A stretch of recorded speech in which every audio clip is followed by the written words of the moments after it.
স্থানীয় এক সভায় বক্তব্য দিতে গিয়ে মুখ ফসকে জয় বাংলা বলেছিলেন বিএনপির প্রার্থী কামাল জামান মোল্লা। মুহূর্তের মধ্যেই নিজের ভুল বুঝতে পেরে জিহ্বায় কামড় দেন তিনি। কিন্তু সেই ভিডিও কয়েক মাস পর আবারও ভাইরাল হয় সামাজিক মাধ্যমে। এই ঘটনার জেরে তার দলীয় মনোনয়ন স্থগিত করেছে বিএনপি।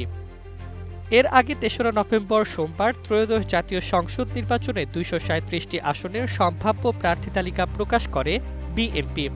এতে মাদারীপুর ১ আসনে প্রার্থী হন কামাল জামান মোল্লা। কিন্তু ঘোষণার ২৪ ঘণ্টা না যেতেই ৪ নভেম্বর মঙ্গলবার বিকেলে বিএনপির সিনিয়র যুগ্ম মহাসচিব রুহুল কবির রিজভীর স্বাক্ষরিত এক প্রেস বিজ্ঞপ্তিতে তার মনোনয়ন স্থগিতের তথ্য জানানো হয়।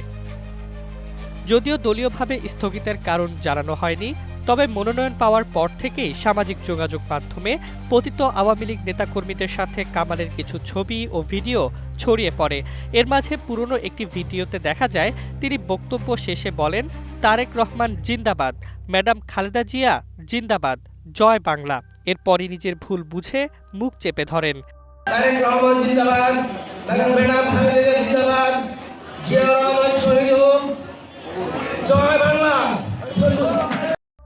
ভিডিওটি সামাজিক যোগাযোগ মাধ্যমে ভাইরাল হওয়ার পর অনেকে মন্তব্য করেন, অনেক দিনের অভ্যাস তো তাই। আবার কেউ লিখেছেন, মনের কথাই বলে ফেলেছে। দলীয় সূত্রে জানা গেছে, এই ভিডিও সহ কিছু বিতর্কিত পোস্টের কারণে দল বিব্রত বোধ করে।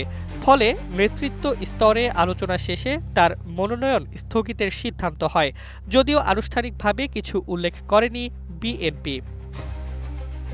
এ বিষয়ে সাংবাদিকদের প্রশ্নে কামাল জামান মোল্লা বলেন, আমি শুনেছি মনোনয়ন স্থগিত করা হয়েছে, তবে এখনও আনুষ্ঠানিক কিছু জানি না। ঢাকায় যাচ্ছি বিষয়টি জানতে, তবে স্থগিতের কোনো কারণ দেখি না। রাজনৈতিকভাবে কামাল জামান মোল্লা মাদারীপুরের পরিচিত মুখ। ২০০১ সালের জাতীয় নির্বাচনে তিনি স্বতন্ত্র প্রার্থী হিসেবে অংশ নিয়েছিলেন। বর্তমানে তিনি শিবচর উপজেলা বিএনপির আহ্বায়ক কমিটির সদস্য। তার পরিবার স্থানীয় রাজনীতিতে প্রভাবশালী। তার ভাই লতিফ মোল্লা শিবচর উপজেলা আওয়ামী লীগের সহসভাপতি ও আওয়ামী লীগ সমর্থিত চেয়ারম্যান ছিলেন।